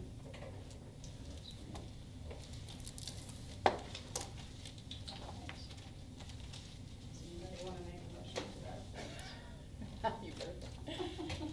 Amend make motion to amend the decision matrix for high school and middle school for green to be 4-day in person, 1-day virtual, like the elementary is for, and elementary in green, because currently now they're only that way in yellow, so it's the same of what elementary is in yellow now. Yeah. You know, as I think about the busyness, I know our teachers work hard. I know they're busy.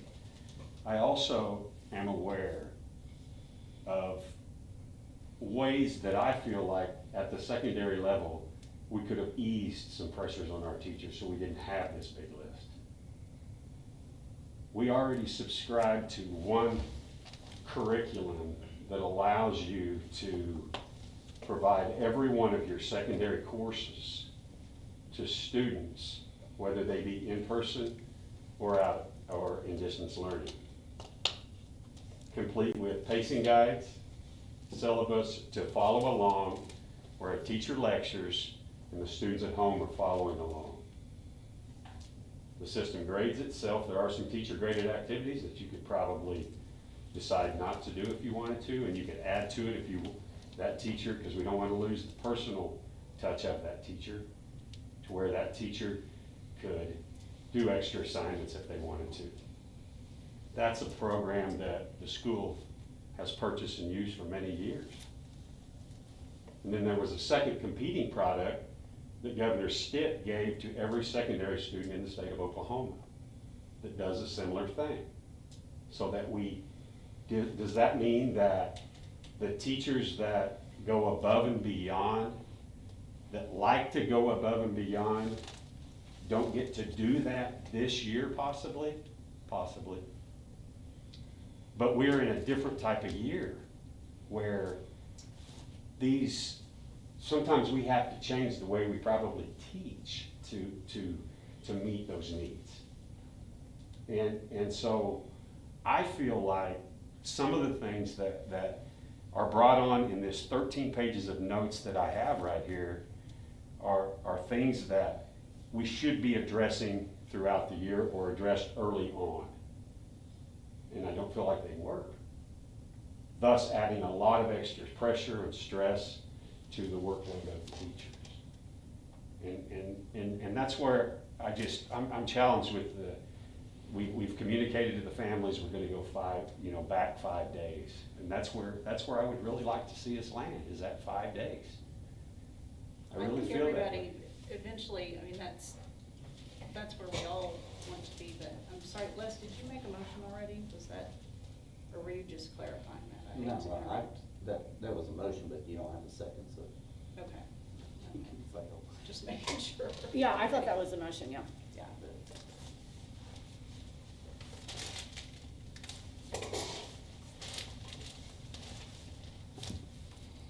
No, do you have a second?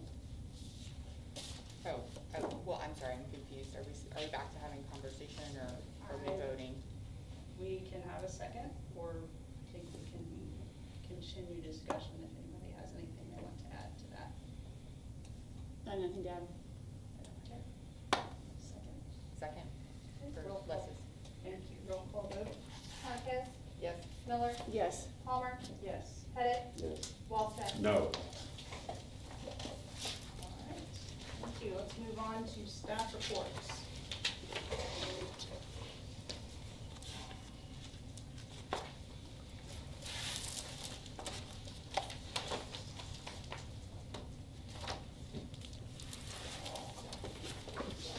Ruben, I do want to say thank you for putting your, assessments in there. Yes, thank you. That was helpful to see. It was also encouraging. Yeah. I would agree with that. We were super excited. We averaged 10% in reading, and that 10% is above expected growth, because they're expected to increase from beginning year to mid-year. So the test is not the same test that they're taking. They're taking the test where they should be mid-year. So that increase is not just natural increase, it's above what they should have increased too. So 10% in reading and 15% on average in math, above expected growth. And, you know, we celebrated with parents and teachers, and Good. I mean, it's great. And, you know, I challenged the teachers at the beginning of the year that with everything going on, we just can't sit back and hope, you know, things get better with everything going around us. We've got to keep pushing the students, and that was one reason we wanted to celebrate with parents as well, because we know they're working hard, because we are challenging the students and not sending home, you know, easy work or just busy work. It's been challenging, and that puts a little bit of added stress on parents as well. But, you know, teachers and parents and students, you know, who have done it, it just continues to impress me that through all this, they are excelling beyond what's expected of just natural growth. So couldn't be more excited about those numbers. So. That's excellent. Ruben, remind me, this is your second year of using STAR as well, right? Correct. Great. Yeah. And congrats too on having Carla Yeah. White as being elementary science teacher of the year. That's Congratulations. a big deal.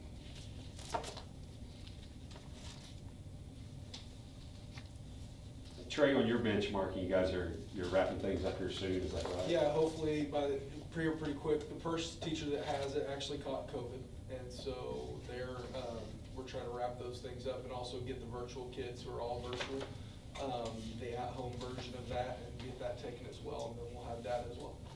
Thanks. Yes, sir. I'm excited to see the 8th graders doing their ICAP. That's Mhm. has that been a good process? Yeah, that is good. Ms. Wilford is able to introduce them to that, so it carries into what Jackie, Ms. Melton does at the high school. And so that comes into play on IEPs and stuff that I'm able to talk to kids about, like what came up on that. And so if there's ever a conversation that's had, we can talk about what came up on their interest inventory to see if I might have the ability to get them connected to somebody in that field. But we've had conversations like that. Yeah, very cool. As a parent of a middle schooler, will we receive something, something that kind of lays out those? On the ICAP? Yeah. So that's on a website. All they have to do is sign in and you can see all that information. So it's really a good format. So all you gotta do is ask your student and he can show you where it's Perfect. at. Thank you. We probably should send something home. Okay. And I'm just saying, send something home to say, your kid knows Sure. this thing, and here's the site, and they have their deal, because probably the kid's not gonna go home and say, hey, look at this. Absolutely. Yep. I don't like trying that. Eli Marquez would come home and tell me. Eli would, and I'm sure. No, he wouldn't. It might be more than the 2 words that my son says about school. ACT Day on March 3rd for high schoolers. Yes. That's for the seniors that missed the opportunity last year. Because remember, testing was canceled last year, so those juniors last year didn't get the chance. So that's for the free state ACT for them to get a chance to make that up. Oh, wait, when do the juniors take it? That won't be until April. I think there's a window that we Yeah, That okay. March date is for the makeup of the the juniors last year, they're okay. seniors this year.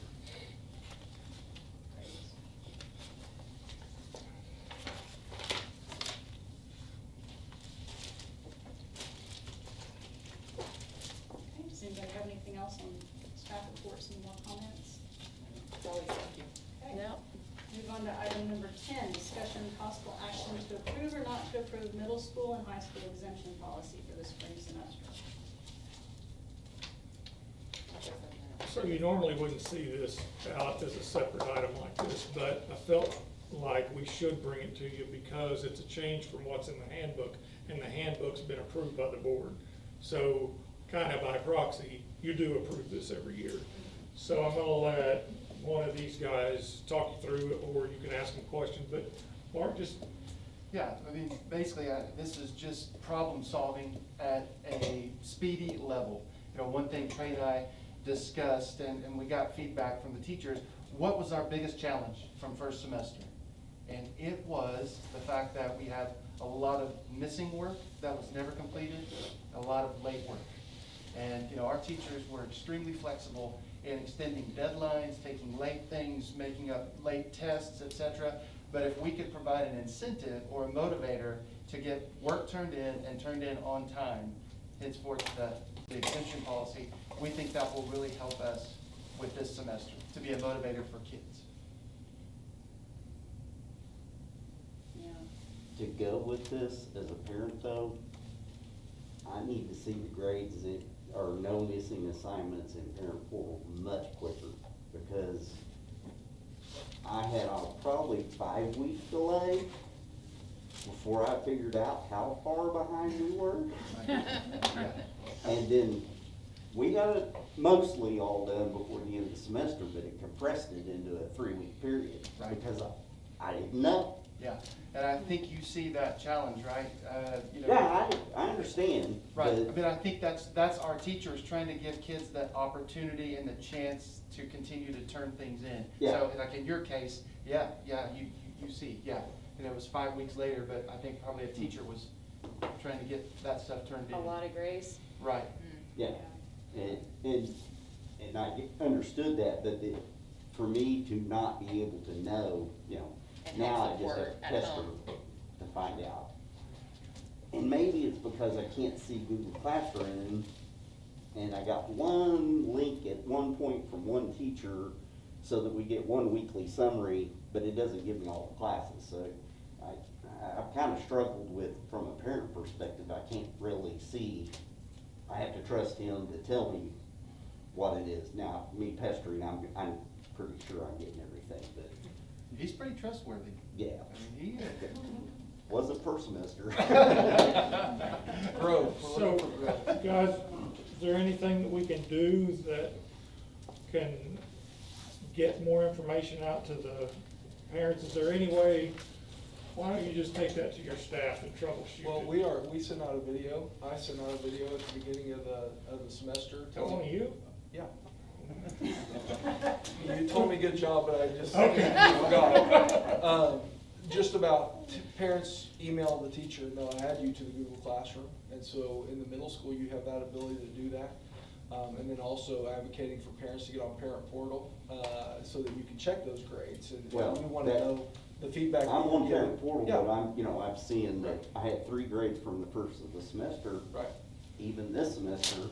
yeah. And we're a lot further in than the first week of school, first week of the semester. And I understand the 13 pages of stuff that's going on. Sure. So, you know, I realize, golly, there's some grace on both sides because, you know, but, and so that told me, okay, I've got to be much more, show me your Google Classroom today, what's due tomorrow, okay, let's look more than, What because was I due that's not done. figured out real quick, you don't just ask what's due today, Sure. because, you know, yeah, that was 2 things, but there's 6 things due tomorrow. Yeah. You know, so, you know, look, okay, not exactly what I said, show me. I But- think it's a real And it's a problem. learning, I think it's a real problem, Les, and, you know, I'm gonna share some data with you later about that very thing, about how many kids are, not how many kids, the percentage of kids that are have at least one F. And I think a lot of it is what you guys just described. And so we've got to figure out a way, we're in this year, we've got to figure a way to get, to help parents. We got to be partners in this. And so I don't know the answer, but we got to come up with an answer. Yeah, and I mean, it's the same thing, like, I wanna help support the teachers, you know, as a parent, like, and I will tell you that I do get the Google Classroom update weekly thing, but when I get those parent portal updates where it says missing assignment, you better believe I'm like, Eli, like, come here. I mean, as soon as I see that, which helps me to stay on top of him. So, I mean, I just, So parent portal will send an as a email partner. with a missing assignment? Well, I get an What you're saying? update, like, I get Yeah. little dings every You time can they add ask an for it assignment, to yeah. send you notifications There are or send settings the on app. there that you can hit. Yeah. So when So it comes that through it'll that be it's anytime the they put a zero, grade in or a it's zero missing or. or something like that, like, I immediately go, okay, what's going on? Like, so that's just my, I mean, that's a tool I use to help support and encourage him to continue to do the work for the teachers. You know what I mean? Like, that's my way of trying to help support at home on that, so. So it may be twofold. Parents need to be more aware of how to use parent portal or to access it, but I think this is a great method to get the students motivated. Oh, Yeah, Yeah. absolutely. Yeah, because that puts the responsibility I, On them. I agree, they didn't see any downside to waiting until the last week of the semester to do all this. And And now so they're they'll- killing themselves too. We'll work on that part B, and so let's Yeah. go back to part So A. has this been- all right? You had to wait on us to communicate it, I assume? Yes. So that, you know, we're, So we're Yes, just taking up to it us from to this approve. point forward, Right. so it'll be from tomorrow on, right? Yes. Yes. or give Instead them a of- week And to for catch this school- everything up and then school- say. This okay, school year. so This school year Yeah. Move approval item 10, amended to be the school year only through May 21st, 21? Well, it says for spring 2020. No, I guess it does, yeah. Yep. Thanks. Yeah. All right, roll call vote. Marcus? Yes. Miller? Yes. Palmer? Yes. Pettit? Yes. Wallstad? Yes. Item number 11, discussion and possible action to approve or not to approve the following contracts agreements. A, service agreement for internet at the athletic complex for fiscal year 22. B, Herb Jones printing agreements for elementary, middle, and high schools. C, Sierra Harrington board certified behavior analyst service contract for the remainder of fiscal year 21. D, Superior Office Systems service agreement for high school fine arts in the amount of $600.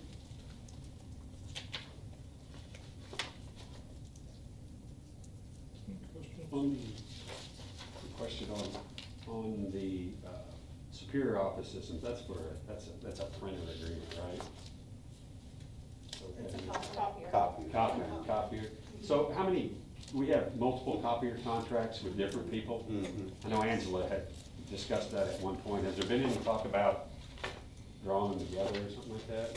Working for a We better talked deal? about that.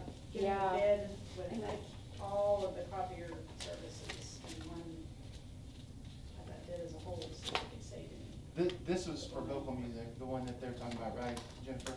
Yes. Okay, so this, we had, the high school had a contract with Superior, okay? You're with a company for X number of years, you end up owning the machines.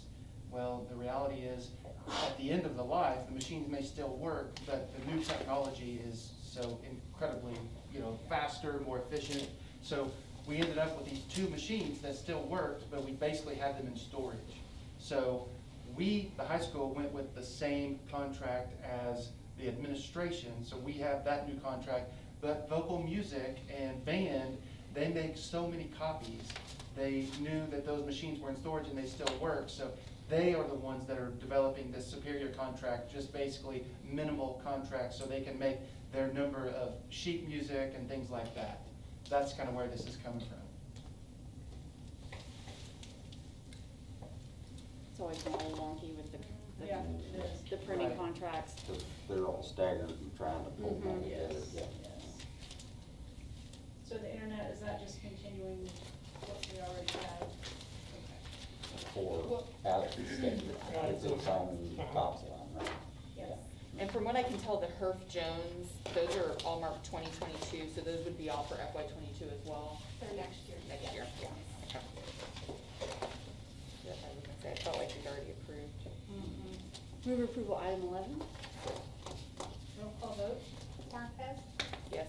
Miller, Yes. Palmer, Yes. Pettit, Yes. Walczak. Yes.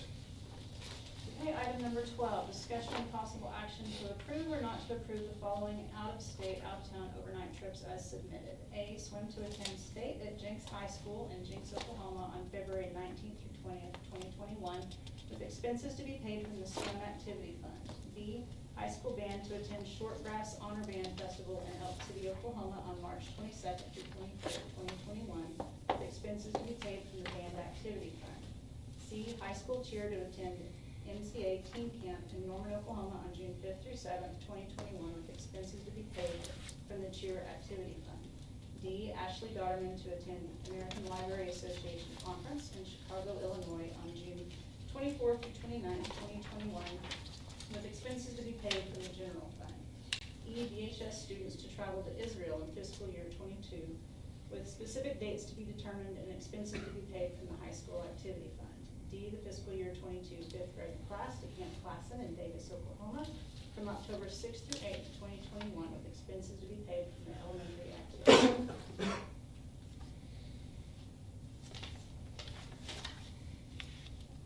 Move approval item 12. Second? Roll call vote? Marquez, Yes. Miller, Yes. Palmer, Yes. Pettit, Yes. Walczak. Yes. Item number 13, discussion and possible action to approve or not to approve the use of the Performance Force Company for the Summer Strength and Conditioning Program for 2nd through 12th grade athletes from June 7th through July 30th, 2021 at the indoor facility. Did we offer this to second graders last year or just? John told me this contract's the exact same contract, so I guess we did. All right. Move approval item 13? Second. Roll call vote? Marquez, Yes. Miller, Yes. Palmer, Yes. Pettit, Yes. Walczak. Yes. Okay. For executive session, does anybody see anything on there that you would like to go into executive session to discuss?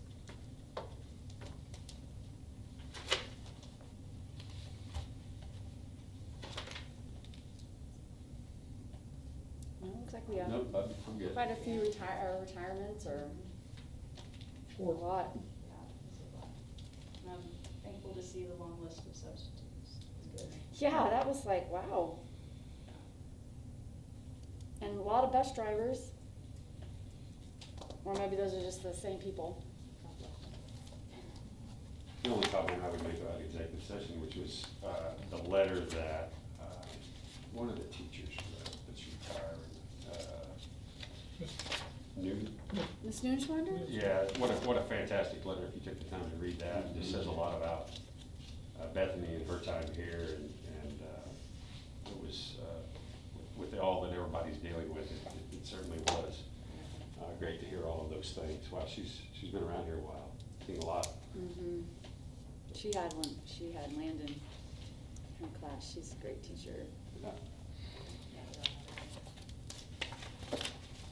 They were all really nice letters, actually. Mm-hmm. Yeah, Mrs. Blood's letter was really very kind too. Great. Mrs. Healy. Sad losses. Yes. You've got some work ahead of you, Yeah, sir. we do. Yeah. And Mr. Mountain? Got a little work too? A little bit, yeah. Well, Mrs. Healy was only high school because then you share, This master's. yeah. Have a motion? Move approval of item 14, or need a Oh, vote? You need to make a note on Ms. Hill. I had an Oh. orange note right here. Right in front of you. Well, mine's So- so. We do need to go into In- executive session? No, No. no, that'd be a red note. Oh, okay. The orange note, you need to, in the motion, say that for Ms. Hill, in her contract, it is contingent upon certification. Because she's working on certification, she's not certified here, she's certified in Texas, and she will be, but Dee was very clear that I do this or I don't come to work tomorrow. That's item number B. Oh, So- D has spoken.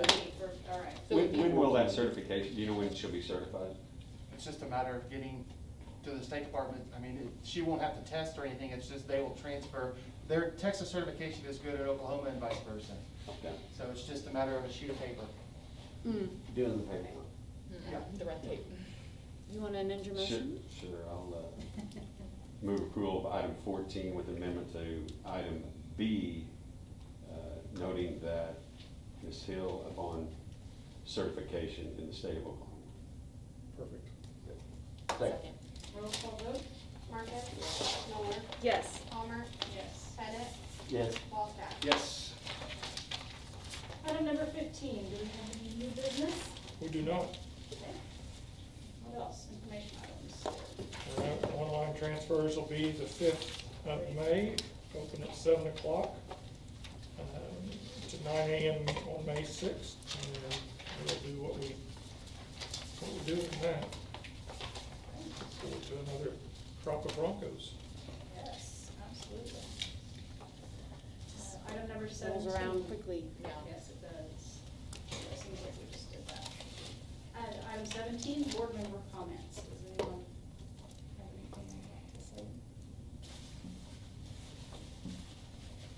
Well, I mean, I just would say, as we've said at the end of almost all of these meetings lately, just a big thank you for the feedback, for the flexibility, for the patience, for the conversation, for, I mean, like, I just, none of this is easy, and I just feel like we've continued to have a really good open dialogue, and I think that's important to work through things like this. So I mean, a thank you to everybody involved, and you guys, and the teachers and staff, and parents, and community, yeah. Well, it's kind of the idea of embracing living in the tension a little bit. Like, we would love to just be all one side or all on the other, but that's not reality. And you said it well, everybody makes great points. Yeah. So, we're a little bit living in the tension right now. Absolutely. I will say I'm thankful we are where we are, and we have the people to work with that we do have. Because I think if we were in a situation that we're not as good as what we have, this would be a much more difficult situation to work through. This whole pandemic and figuring out, in school, virtual, not virtual. So I'm thankful for the teams that we have, both on the board, staff, and parents. Agreed. I would say, I know we had a good turnout of parents here again tonight. We continue to receive letters from parents, so I would just voice my thought that I'd like to see public comments as added to the agenda. I don't think it hurts anything. I think that our community is about transparency. We have a great community. We have a great, great group of parents that think a lot of our school, that bring their kids into this district, teachers that move into this district to bring their kids to school here, and to give them that voice and give them an opportunity to be part of the process here during the board meeting. I would certainly like to see that in the future.